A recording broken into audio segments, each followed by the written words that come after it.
Okay guys, I'm going to ask you one question. If you want to see what other channels I'm on, just look to the side in the description box and you'll see that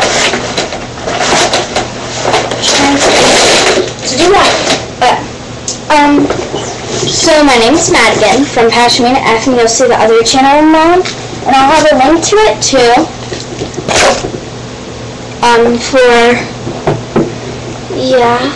Alright, so I'm going to read the book now.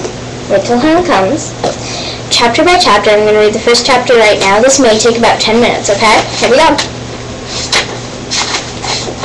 You've bought a church? Michael and I looked from the pile of homework covering most of the kitchen table. I was in the middle of writing a poem for Mr. Pawlinski's English class, and Michael was working his way happily through 20 math questions. Mom filled a kettle with water and put it on the stove. Her cheeks were pink from the March wind, and so was the tip of her nose.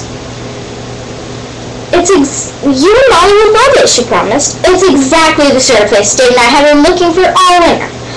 There's a carriage house for him to use as a pottery workshop, and a space in the chore loft for me to set up a studio. It's perfect. But how can we live in a church? Michael persuaded, refusing to be won over by her enthusiasm.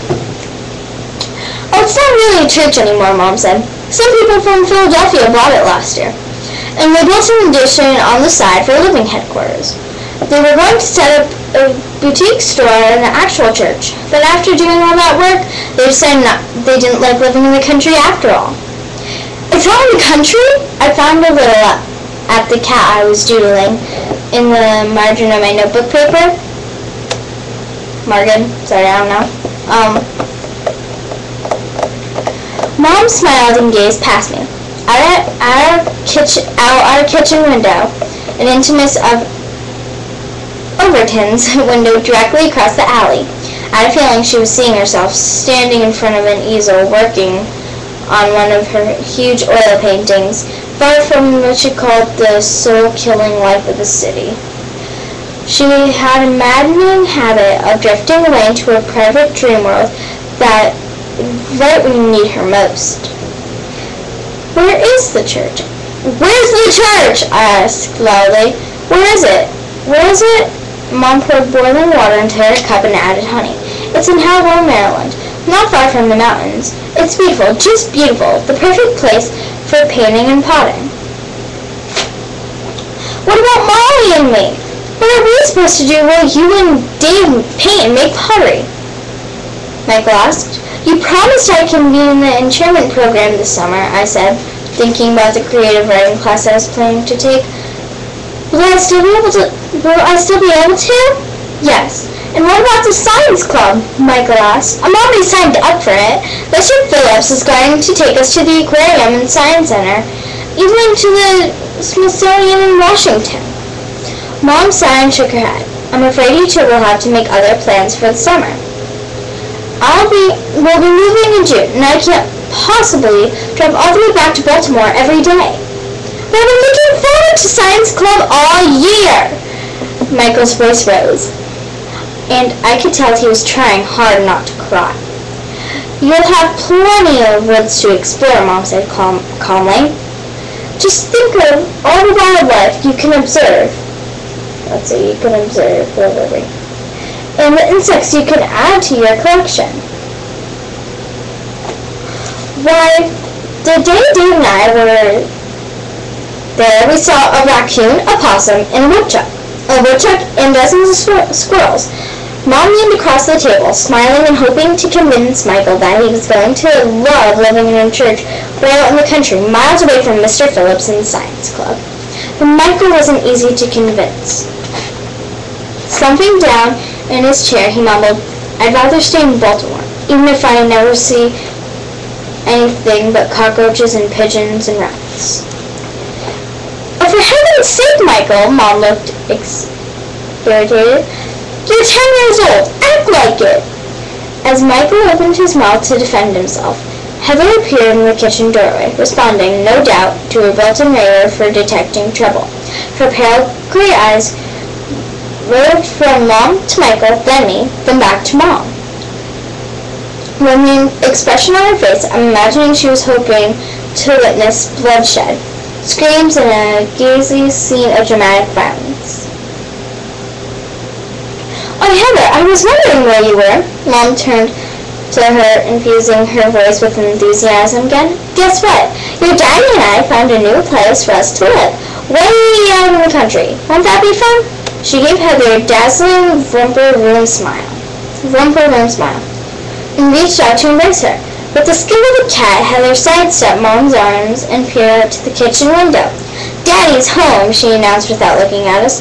"Oh no, I forgot to put the casserole in the oven." Mom ran to the refrigerator and pulled out a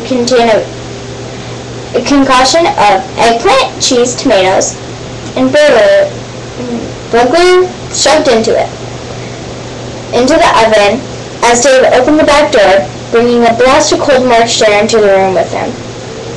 After giving Mom a hug and a kiss, he swooped Heather up into his arms. "How's my girl?" he boomed. Heather twined her arms positively around his neck and smiled coolly. "They were fighting," she said, darting a look at Michael and me. Dave glanced at Mom, and she smiled and shook her head. "We were just discussing our big move to the country, that's all." "Nobody was fighting, Heather." Mom turned on the cold water and began rinsing the lettuces for a salad. "I don't like it when they fight." Heather tightened her grip on Dave's neck. "Come on, Michael." I stood up and started gathering my books and papers together. "Let's finish our homework downstairs." "Dinner will be ready in about a half hour," Mom called after us as we started down the basement steps. As soon as we reached safely out of everybody's hearing range, I turned to Michael. "What are we going to do?" He flopped down on the old couch in front of the television. "Nothing. It's too late, Molly.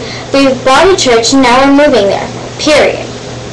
Grabbing a pillow, he tossed it across the room, narrowly missing one of Mom's paintings, a huge close-up of a sunflower. Why did they have to marry him? We were perfectly happy before Heather came along. I slumped beside him, nodding my head in agreement. They ruined everything, glancing up the stairs to make sure Heather hadn't sneaked down to spy on us. I said, "If only Heather were a normal kid. She acts more like a 2-year-old than a 7-year-old.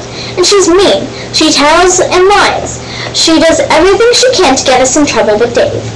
Why do they always have to take her side? Even Mom?" Michael made a face. You know what Dave says, making his